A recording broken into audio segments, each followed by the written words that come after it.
Aleluia, louvado e engrandecido seja o nome do Senhor. Eu convido a igreja nesse momento para ficar de pé. A minha oração era para que o Senhor, essa noite, Ele fale profundamente ao nosso coração, por intermédio dos louvores, por intermédio da palavra, que a sua presença, Senhor, seja, Senhor, sensível em nossas vidas, Senhor, porque nós estamos aqui para receber de Ti, Pai. A Ti toda honra, toda glória e todo louvor da igreja e no meio da congregação. Abramos as nossas Bíblias no livro de Provérbios, capítulo 24, e leamos os versículos 11 e 12.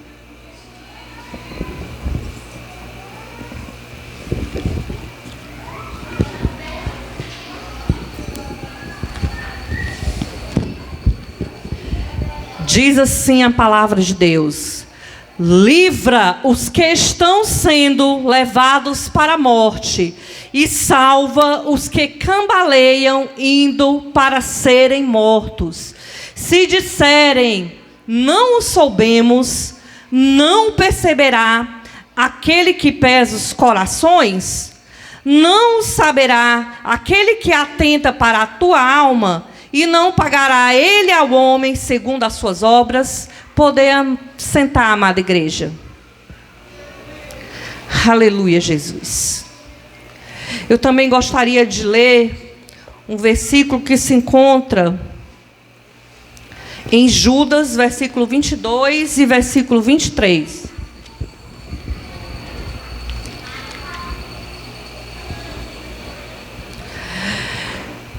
Diz assim a palavra de Deus: e compadecei-vos ou apiedai-vos de alguns que estão na dúvida, salvai-os arrebatando-os do fogo. Vou ler só a parte A. Irmãos, a palavra de Deus, ela deixa muito clara essa necessidade urgente, gritante, extasiante que há de nós anunciarmos a palavra de Deus. Lá em Mateus 28, 18, Deus, Ele fala através da sua palavra, através do ide, né? Ide por todo mundo, pregar o evangelho a toda criatura, né? Fazei discípulos de todas as nações. Esse ide que nós temos, ele é muito claro. Nós temos duas frentes de batalha muito claras para nós nos posicionarmos nesses dias tenebrosos, nesses últimos dias, nesses últimos tempos. Um é o ide, e o outro é sermos arautos, profetas dos últimos dias.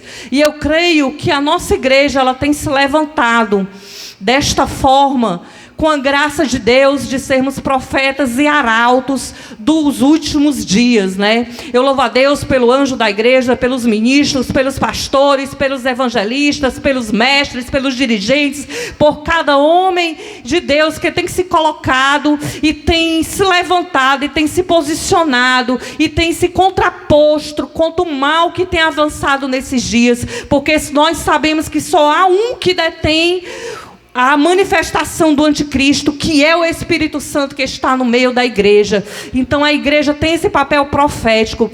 Mas além disso, irmãos, nós temos o papel de irmos. Nós temos o papel de avançarmos, de ganharmos almas. A palavra de Deus diz que as pessoas estão cambaleando. Pinte esse quadro na sua mente, pessoas ébrias, cambaleando, e o inferno com a boca aberta, escancarada, como um grande abismo, ali na frente destas pessoas, e elas estão a cada dia como manadas desenfreadas, correndo em direção ao inferno, uns pela idolatria, outros pela ignorância, outros pela soberba, outros pelo autoconhecimento. Não importa, as pessoas estão desnorteadas. A palavra de Deus diz que o profeta olhou dos altos céus e buscou, e viu as pessoas como ovelhas sem pastor. Pois bem, nós temos aí não rebanhos, mas manadas desenfreadas, se precipitando a cada dia no abismo, porque são muitas ideologias, são muitos os pensamentos, são muitas as ideologias que estão desviando o homem do caminho. E sabe o que é mais tenebroso disso tudo? É porque está muito clara a posição do crente. O Senhor nos convocou para nós irmos e darmos frutos. A palavra de Deus fala em 2 Pedro 2,9. Abramos as nossas Bíblias.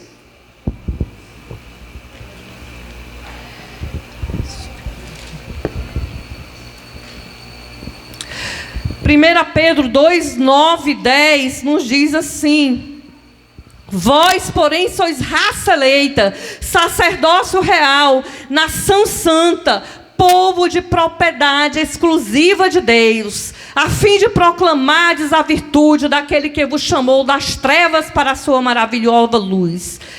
Vós, sim, que antes não erais povos, mas agora sois povo de Deus, que não tinhais alcançado misericórdia, mas agora alcançaste misericórdia. Pois bem, amados, nós fomos resgatados do lamaçal, do charco de pecado, que não éramos povos, que estávamos atolados. Nós alcançamos a misericórdia de Deus, e com essa misericórdia a qual nós fomos alcançados, nós temos o papel de propagar. Nós não fomos chamados para ficarmos apenas em bancos, mas nós fomos chamados para anunciar as virtudes daquele que nos chamou, as riquezas da sua glória, para anunciar esse evangelho que não é mera palavra de persuasão humana, mas é espírito e poder. Nós temos a palavra afiada, viva, que vem decepar, que vem de encontro ao coração do homem. E eu pergunto, irmãos, são tantos os argumentos, é tão clara a nossa missão como igreja, e por quê? E por que ainda há crentes apáticos e indiferentes, e que estão vivendo como se não estivéssemos numa urgência, como se a qualquer momento a trombeta não tocasse e os salvos fossem arrebatados, e ai daqueles que vão ficar e perecer. Por isso lá em Judas ele fala: apiedai-vos, apiedai-vos, arrebatai-vos como os do fogo. Ele fala da situação do incrédulo de uma forma gritante, irmãos, que eles estão cambaleando, que eles estão deslizando o inferno abaixo, que eles estão indo para uma matança, e não podemos dizer: Senhor, não vimos, não soubemos, porque essas almas vão ser requeridas das nossas mãos. Nós dizemos que Jesus Cristo é o único caminho. Nós dizemos que Ele é o único Salvador. E eu pergunto: você realmente crê nisso? Você, como Ana Batista, você crê realmente nisso? Porque se nós cremos, irmãos, a nossa negligência é muito grande. Porque só existe um único caminho que leva o homem ao céu. E se nós não revelarmos esse caminho para o mundo, ele está condenado ao inferno. O teu vizinho, o teu patrão, o teu colega da faculdade, todos pecaram e estão destituídos da glória de Deus. E é necessário que esta palavra seja anunciada, que ouçam, que deixem de ouvir a tempo e a fora de dentro, porque só existe um único caminho. Debaixo do céu só foi dado um nome pela qual importa que o homem possa ser salvo, a saber, o nome de Jesus Cristo. E se você crê nisso, crente, por que você está calado, amordaçado? Essa pregação, irmãos, eu fiz como os puritanos. Eu primeiramente preguei para a minha vida, porque nós estamos tão apáticos, tão indiferentes. Senhor, eu rogo, eu clamo para que Tu desperte-nos, nos desperte como igreja, para que vejamos a urgência, para que realmente haja paixão pelas almas em nossos corações, para que não estejamos indiferentes. Oswald Smith diz que o nosso coração é capaz de se quebrantar, de se enternecer por um pequenino, por um filho que se afoga e perece. Pois bem, as almas estão afogando-se no lamaçal e no charco do inferno a cada dia, e nossos corações estão empedrecidos, nossas almas estão endurecidas, não há um senso de urgência. Por que, Senhor? Por que, Senhor, que nós não despertamos ainda como igreja? Por que, Senhor, que nós ainda conseguimos dormir o sono de descanso? Por que ainda nós conseguimos comer? Por que ainda não sentimos dores de parto? Por que não rolamos no chão das madrugadas? Por que, como os profetas do passado, nós não nos encurvamos e sentimos dores? Ora, se é necessário, no caminho natural, as mulheres sentirem dores de partos para trazer o nascimento, o fruto, uma vida, no reino espiritual não é diferente. Não foi assim no passado, não foi assim nos grandes avivamentos. Havia oração, havia choro, havia ranger de dente, irmãos. As pessoas olhavam, as pessoas nos templos católicos enganadas ali, prostradas diante de estátuas e ídolos, e o coração delas se rasgavam. As pessoas olhavam as pessoas nas faculdades cheias de si, do seu intelecto, e eles choravam e gemiam. Por quê? A nossa geração não segue o mesmo caminho, não segue o exemplo. Será que mudou alguma coisa? Há uma nova eficácia? Não. Ainda é a mesma forma que as mulheres trazem à luz vida, e ainda é a mesma forma que nós trazemos a vida a almas. É orando, é chorando, é clamando, é rogando, é sentindo dores intensas de parto. As almas não são paridas aqui nos púlpitos pelas pregações, mas são paridas nos quartos, nos joelhos trôpegos e calejados de irmãozinhos, de irmãzinhas que oram, que rogam, dizendo: Senhor, eu não me conformo de domingo a domingo estarmos aqui e não haver conversões. Senhor, eu não me conformo de eu entrar e sair no meu ambiente de trabalho e não conseguir revelar a luz de Cristo. Senhor, eu não me conformo de os ministros, de os pregadores, dos evangelistas pregarem, serem apenas pregações intelectuais e bonitas. Eu creio que a palavra de Deus é viva, é eficaz, mais cortante do que qualquer espada afiada de 2 gumes, e que semelhante à chuva, ela não volta vazia sem fazer o que lhe apraz. Então, o que está faltando não é do lado de Deus, é do nosso lado. Está faltando fé, está faltando oração. Os crentes estão embaraçados. Por que não se cumpre o ID de Cristo? Porque muitos estão sobrecarregados de pecados. A sua vinha está infestada de raposinhas, e as raposinhas têm consumido a tua vida espiritual, irmão.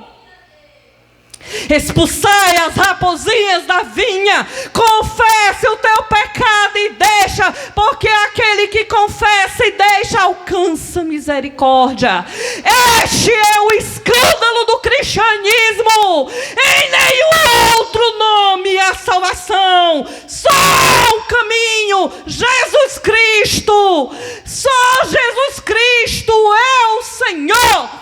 Então, irmãos, não podemos nos calar, não podemos deixar de anunciar daquilo que temos visto, ouvido e experimentado nas nossas vidas. Não é coerente. Certa vez, um condenado na Inglaterra, no século XVIII, estava já indo a caminho da execução, e um ministro, um capelão, estava ali monotonamente recitando que havia um inferno esperando que se arrependesse. E aquele homem pegou e gritou: pare com isso. Você crê realmente no que você está falando? Você crê realmente no que você está dizendo que só há um caminho? E se eu não seguir este caminho, eu vou para o inferno? Como você não me visitou antes? Como você não pregou isso antes? Como você fala disso como se fosse uma rotina ou uma repetição vã? Então, irmãos, é muito sério. A realidade espiritual é mais real do que a material, é mais palpável do que a material. O inferno está aí fazendo cócega nos pés das pessoas, mas é necessário, irmãos, que nós, como igreja, despertemos e anunciemos esta palavra. Certa vez, um pregador, também no seu ministério, ele tanto fazia apelo como não, as suas pregações, ele se dedicava intelectualmente, os esboços muito bem elaborados, mas ele se sentia vazio, ele sentia que não amava as almas, e ele começou a orar. E certa vez o Senhor, em sonho, deu uma revelação, mostrou uma metáfora para ele do inferno, como as pessoas num grande caldeirão, e esse caldeirão, as chamas lá consumindo, e as pessoas agonizando e gritando e pedindo socorro. E aquilo foi tão real que ele pulou da cama e ali começou a se ajoelhar e chorar, e aquela visão ficou tão impregnada na sua alma que a partir dali ele começou a pregar com vivas chamas. Outra vez, D.L. Moody, ele experimentou, ele buscou muito o poder de Deus através de Charles Spurgeon, de John Miller, mas que dizia que Deus só queria um homem disposto para ser usado, e ele observou que esse homem não precisava ser rico, ser intelectual, ser sábio, mas apenas que dispusesse. Mas o que mais marcou a vida dele é que ele tinha um grande auditório em Chicago, e ele tinha uma metodologia em que ele pregava, e naquele domingo ele pregou e o seu auditório estava lotado de almas, e ele pregava persuadindo, e os seus sermões eram muito bem concatenados, e ele convidava as pessoas a meditarem para no próximo domingo, daqui a 8 dias, eles virem a fazer a decisão. Mas naquela noite foi diferente. Naquela noite houve um grande incêndio em Chicago,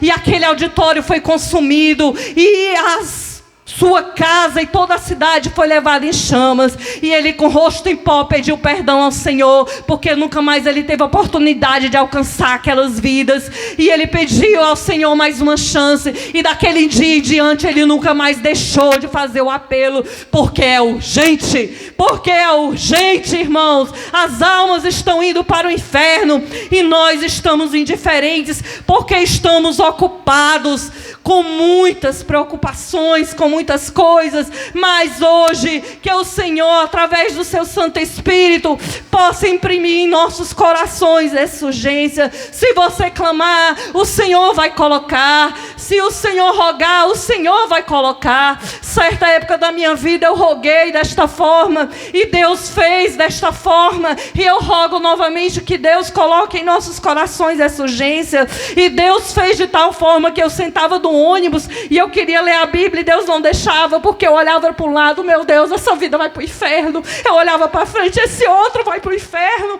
Ah, meu Deus, esse daqui. E eu vi estas almas indo para o inferno, e na minha timidez eu não queria falar. O Senhor, o que é que eu vou fazer, o que eu vou falar? E eu perguntava as horas. Você sabe que horas são? E a partir daí eu sabia que Jesus está perto de voltar, e ali o Senhor desenfreava eu falar de Deus, porque era muito urgente, e não dava tempo eu me capacitar ou ter sabedoria, mas eu abria a boca e o Senhor dava a palavra, e essa palavra ia direto ao encontro e à necessidade do coração. É isso que Deus quer. E à noite, irmãos, quando eu começava a interceder pelas vidas, aquelas vidas de coração duro, eu rolava no chão, eu sentia dores, eu chorava, o meu corpo doía, porque o Senhor quer dividir o peso pelas almas que Ele sente, e Ele quer que nós estejamos na brecha. Ele quer intercessores, ministros que estejam entre o alpendre e o altar, lamentando, chorando, confessando os pecados.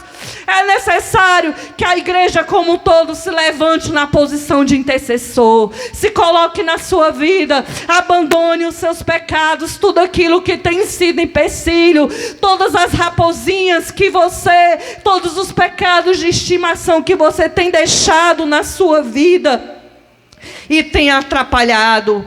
Pois bem, é hora, irmãos, de sentirmos dores de parto. Experimente orar dessa forma. Senhor, eu quero sentir.